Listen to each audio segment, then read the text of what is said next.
নমস্কার বন্ধুরা, আমি সুশোভন আর আপনারা দেখছেন আপনাদের প্রিয় চ্যানেল অদ্ভুত অথচ বাস্তব। আজ আমরা এমন এক সন্ধিক্ষণে দাঁড়িয়ে আছি যেখানে গোটা বিশ্বের নজর কেবল একটি ফোনের উপর। কার ফোন? ডোনাল্ড ট্রাম্প কি শেষ পর্যন্ত প্রধানমন্ত্রী মোদিকে ফোন করবেন? শুনতে অবিশ্বাস্য মনে হলেও খোদ মার্কিন পেন্টাগনের প্রাক্তন উপদেষ্টা এবং retired army colonel Douglas Macgregor Tucker কার্লসেনের শোতে বসে বিশ্বকে চমকে দিয়েছেন। তিনি বলেছেন, ট্রাম্প যদি সত্যি পশ্চিম এশিয়ার যুদ্ধের আগুন নেভাতে চান তবে তার সামনে একটাই রাস্তা, কল পিএম মোদি। কেন মার্কিন যুক্তরাষ্ট্রের মতো সুপার পাওয়ার আজ ভারতের মুখাপেক্ষী? কেন ইরান আর ইসরায়েলের এই মরণপণ লড়াইয়ে মোদি হয়ে উঠেছেন একমাত্র মিডিয়েটর? আজ এই ভিডিওতে আমরা প্রতিটি নিউজ রিপোর্টের গভীরে গিয়ে এই ভূরাজনৈতিক সমীকরণ বিশ্লেষণ করব। ভিডিওটি শেষ পর্যন্ত দেখুন, কারণ আজ আমরা এমন কিছু তথ্য ফাঁস করব যা মূলধারার সংবাদ মাধ্যমে এড়িয়ে যাওয়া হয়েছে।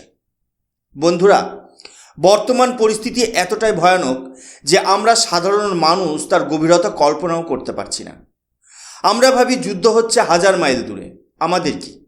কিন্তু মনে রাখবেন, আজকের গ্লোবালাইজড ওয়ার্ল্ডে প্রতিটি দেশ একে অপরের সাথে সুতোর মতো জড়িয়ে। মধ্যপ্রাচ্যের বা ওয়েস্ট এশিয়ার এই কনফ্লিক্ট যদি এখনই না থামে তবে আপনার পকেটে তার সরাসরি এবং বিধ্বংসী প্রভাব পড়বে। এই হেডলাইনটি দেখুন। ভারত সরকার কেন বারবার রেস্ট্রেন্ট বা সংযমের কথা বলছে? কারণ ভারত জানে এই আগ্নেয়গিরি যদি একবার ফেটে যায় তবে তার ছাই সারা বিশ্বের অর্থনীতিকে ঢেকে দেবে। কর্নেল ডগলাস ম্যাকগ্রেগর একটি ভয়ানক ভবিষ্যৎবাণী করেছেন। তিনি জানিয়েছেন, বর্তমানে ক্রুড অয়েল বা অপরিশোধিত তেলের দাম ব্যারেল প্রতি $120 ছুঁই ছুঁই। কিন্তু যদি নেগোসিয়েশন পুরোপুরি ব্যর্থ হয় এবং হরমুজ প্রণালী ব্লক হয়ে যায় তবে এই দাম $200 ছাড়িয়ে $300 পৌঁছাতে পারে। একবার ঠান্ডা মাথায় ভাবুন, তেলের দাম $300 হওয়া মানে কেবল পেট্রোল ডিজেলের দাম বাড়া নয়, এটি মানে গ্লোবাল সাপ্লাই চেন সম্পূর্ণ ভেঙে পড়া। সার বা ফার্টিলাইজারের দাম আকাশ ছোঁয়া হবে, যার প্রভাব পড়বে সরাসরি খাদ্যের দামে। হাইপার ইনফ্লেশন বা চরম মুদ্রাস্ফীতির আমাদের দরজায় কড়া নাড়ছে। শুধু সাধারণ মানুষ নয়, আমেরিকার স্টক মার্কেটে কয়েক ট্রিলিয়ন ডলারের ওয়েলথ এক নিমেষে ভস্মীভূত হতে পারে। সাধারণ মার্কিন নাগরিকদের পেনশন ফান্ড থেকে শুরু করে বড় বড় ইনভেস্টমেন্ট সবই এখন খাদের কিনারায়। কিন্তু লড়াইটা কি শুধু তেলের? না, এখানে একটি ভয়ঙ্কর নতুন মোড় এসেছে। গত কয়েকদিনে ইরান সরাসরি ডিস্যালিনেশন প্ল্যান্ট অর্থাৎ সমুদ্রের নোনা জলকে পানীয় জলে রূপান্তর করার কারখানায় হামলা শুরু করেছে।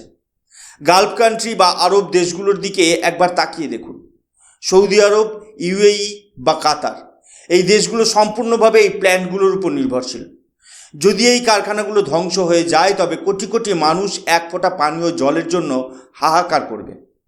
এটি আর কেবল একটি সীমানা দখলের সামরিক যুদ্ধ নয়, এটি একটি চরম হিউম্যানিটেরিয়ান ক্রাইসিস।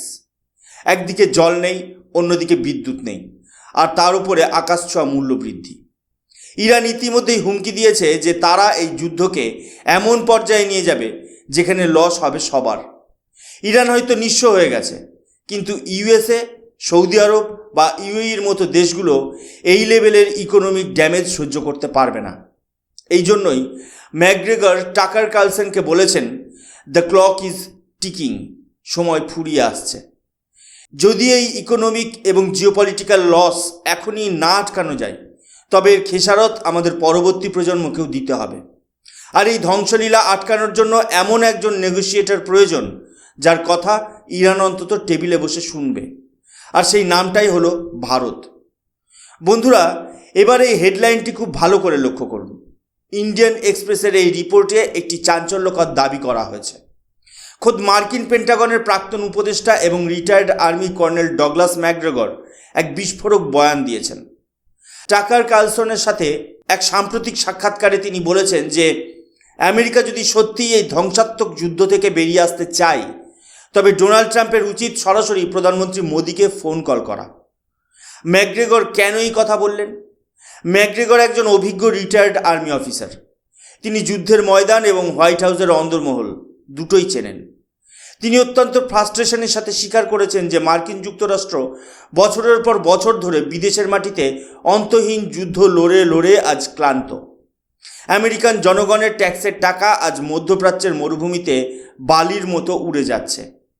তিনি মনে করেন এই মুহূর্তে আমেরিকা নিজেই একটি পার্টি হয়ে দাঁড়িয়েছে, তাই তারা নিরপেক্ষভাবে কোনো সমাধান করতে পারবে না। কিন্তু কেন ভারত, কেন মোদি? ম্যাকগ্রেগরের যুক্তিটা খুব গভীর। ইরান আজ এমন এক কোণঠাসা অবস্থানে পৌঁছেছে যেখানে তারা পশ্চিমী কোনো দেশকে এক বিন্দু বিশ্বাস করে না। কিন্তু ভারতের ক্ষেত্রে এই জিওপলিটিক্যাল ইকুয়েশন সম্পূর্ণ আলাদা। এখানে একটি গুরুত্বপূর্ণ বিষয় লক্ষ্য করুন। গত 12 মার্চ 2026 তারিখে যখন পশ্চিম এশিয়ায় উত্তেজনা তুঙ্গে, তখন প্রধানমন্ত্রী মোদি এবং ইরানের প্রেসিডেন্ট মাসুদ পেজেশকিয়ানের মধ্যে ফোনে কথা হয়েছে। এই রিপোর্ট অনুযায়ী প্রেসিডেন্ট পেজেশকিয়ান নিজে প্রধানমন্ত্রী মোদিকে বর্তমান পরিস্থিতির ভয়াবহতা নিয়ে ব্রিফ করেছেন। কেন ইরান ভারতকে এই খবর দিচ্ছে? কারণ ভারত হলো সেই বিরল দেশগুলোর একটি যাদের সাথে ইসরায়েল এবং ইরান উভয় দেশেরই সুগভীর কূটনৈতিক সম্পর্ক রয়েছে। ইসরায়েলের সাথে আমাদের রয়েছে স্পেশাল স্ট্র্যাটেজিক পার্টনারশিপ, আবার ইরানের সাথে আমাদের রয়েছে কয়েক হাজার বছরের প্রাচীন সাংস্কৃতিক যোগসূত্র এবং চাবাহার বন্দরের মতো বিশাল বাণিজ্যিক স্বার্থ। কর্নেল ম্যাকগ্রেগর ঠিক এখানেই মোদিজির গুরুত্ব বুঝিয়েছেন। তিনি জানেন যে প্রধানমন্ত্রী মোদির এমন একটি ডিপ্লোম্যাটিক ক্যাপিটাল আছে যা দিয়ে তিনি দুই পক্ষকে একই টেবিলে বসানোর ক্ষমতা রাখেন। ভারত এখানে কেবল একটি দেশ নয়, ভারত এখানে একটি নিউট্রাল গ্রাউন্ড, যেখানে বসে বিশ্বশান্তির নীল নকশা তৈরি হতে পারে। ম্যাকগ্রেগর স্পষ্ট ভাষায় বলেছেন, India is a neutral state and the only neutral state that is growing in stature, power and influence. অর্থাৎ ভারত আজ কেবল শক্তি নয়, বিশ্বের অন্যতম প্রধান মোরাল অথরিটি হিসেবে আত্মপ্রকাশ করছে। বন্ধুরা, বর্তমানের এই দাবানল বুঝতে হলে আমাদের ইতিহাসের পাতায় একটু ধুলো ঝাড়তে হবে। কেন ইরান আর ইউএসের মধ্যে এই সাপে নেউলে সম্পর্ক? কেন তারা একে অপরকে ধ্বংস করতে উদ্যত? এই বিবাদের বিষবৃক্ষ রোপণ হয়েছিল 1979 সালের ইসলামিক রিভলিউশনের সময়, যখন ইরানে মার্কিন সমর্থিত শাহ শাসনের পতন ঘটে এবং তেহরানে মার্কিন দূতাবাসে জিম্মি সংকট তৈরি হয়। তখন থেকেই এই দুই দেশের কূটনৈতিক সম্পর্ক মৃতপ্রায়। কিন্তু আধুনিক যুগের এই চরম অস্থিরতার আসল কারণ লুকিয়ে আছে ডোনাল্ড ট্রাম্পের গত টার্মের কিছু সিদ্ধান্তের মধ্যে। আপনারা জানেন, ওবামা প্রশাসনের সময় একটি ঐতিহাসিক নিউক্লিয়ার ডিল বা জেসিপিওএ স্বাক্ষরিত হয়েছিল, যার লক্ষ্য ছিল ইরানকে পরমাণু বোমা বানানো থেকে বিরত রাখা এবং বিনিময়ে তাদের উপর থেকে অর্থনৈতিক নিষেধাজ্ঞা তুলে নেওয়া। কিন্তু 2018 সালে ডোনাল্ড ট্রাম্প ক্ষমতায় এসে একতরফাভাবে এই ডিল থেকে বেরিয়ে যান। তিনি শুরু করেন ম্যাক্সিমাম প্রেশার ক্যাম্পেইন। ইরানের ওপর এমন চরম ইকোনমিক স্যাংশন লাগানো হয় যে তাদের সাধারণ মানুষের জীবন দুর্বিষহ হয়ে ওঠে। ওমানের ফরেন মিনিস্টার একবার আক্ষেপ করে বলেছিলেন যে ট্রাম্প আলোচনার জন্য কোনো স্পেস বা সুযোগই দেন না।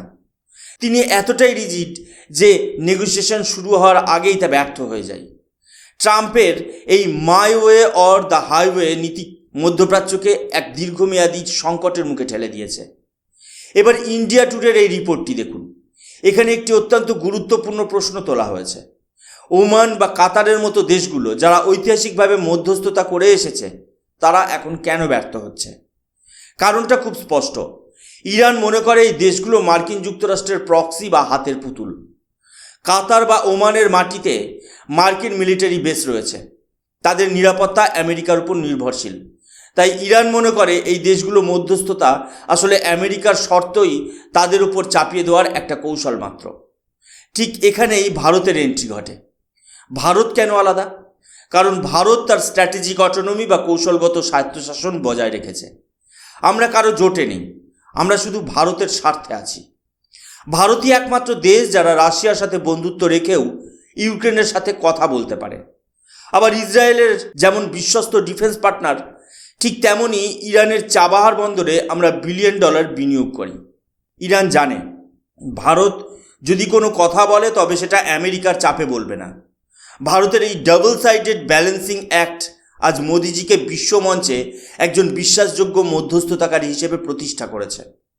পশ্চিমী মিডিয়া যখন ভারতকে উইশফুলে থিঙ্কিং বা আকাশকুসুম কল্পনা বলে উড়িয়ে দিত, আজ তারাই বলছে ভারতই হলো একমাত্র ব্রিজ যা পশ্চিম আর প্রাচ্যের মেরুকরণ কমাতে পারে।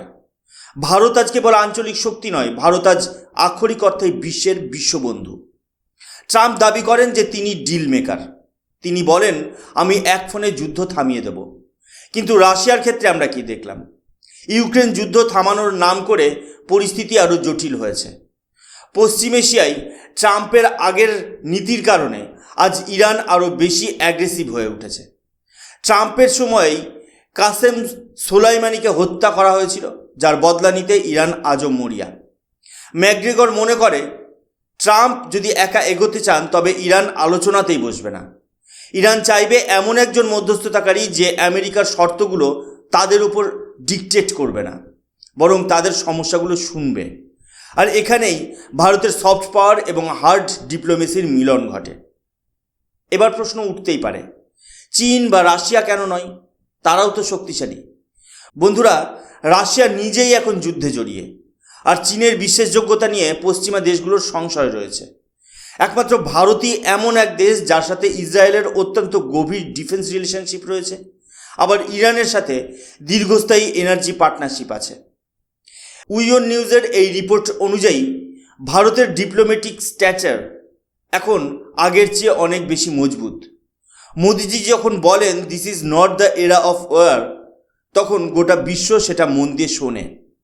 ইরান জানে ভারত তাদের অর্থনীতিতে চাবাহার বন্দরের মাধ্যমে কতটা সাহায্য করতে পারে। আবার আমেরিকা জানে যে ইন্দো প্যাসিফিক অঞ্চলে চীনের প্রভাব রুখতে ভারতের সাহায্য একান্তই প্রয়োজন। এই যে মিউচুয়াল ডিপেন্ডেন্সি, এটাই ভারতকে নেগোসিয়েশন টেবিলের মাথায় বসিয়ে দেয়। অনেকে ভাবছেন এগুলো কি শুধু কথার কথা? ভারত কি আদতেও কিছু করে দেখিয়েছে? হ্যাঁ, দেখিয়েছে। সাম্প্রতিক এক ঘটনায় যখন লোহিত সাগরে ইরান সমর্থিত হুতিরা বা ইরান নিজেই জাহাজ টার্গেট করছিল, তখন ভারতের তৈরি করা ব্যাক চ্যানেল ডিপ্লোমেসি কাজ করেছে। ভারতের পতাকাবাহী এবং ভারত সংশ্লিষ্ট বেশ কিছু অয়েল ট্যাঙ্কারকে ইরান নিরাপদে যাওয়ার সুযোগ করে দিয়েছে।